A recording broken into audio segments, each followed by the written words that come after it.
दोस्तों, सहदेव के बाद ये लड़का इन दिनों काफ़ी वायरल हो रहा है क्योंकि ये खेसारी लाल का एक गाना माई बिना जिंदगी अधूरा बहुत ही प्यारा तरीके से गा रहा है। लोग इसको काफ़ी पसंद कर रहे हैं और खेसारी लाल ने भी इसके बारे में अच्छा खासा फीडबैक दिया गया। अगर पसंद आए तो वीडियो को लाइक और शेयर करके इस बच्चे का सपोर्ट जरूर करें।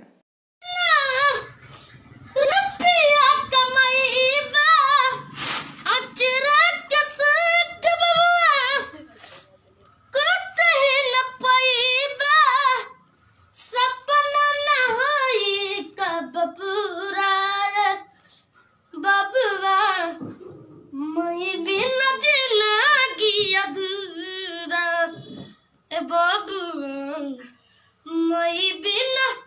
जिंदगी अधूरा अपन ममता किया चल में तोहरा के पलनी तेरा गरमाई तोहरा दहिया के मलनी पर जाच कई बाबुआ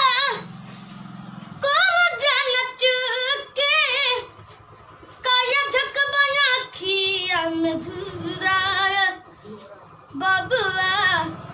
मई बिना जिंदगी अधूरा बाबुआ मई बिना जिंदगी अधूरा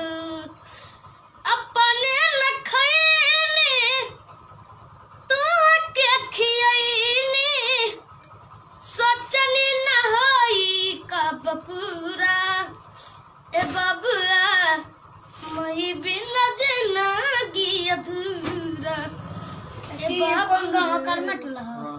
मई बिना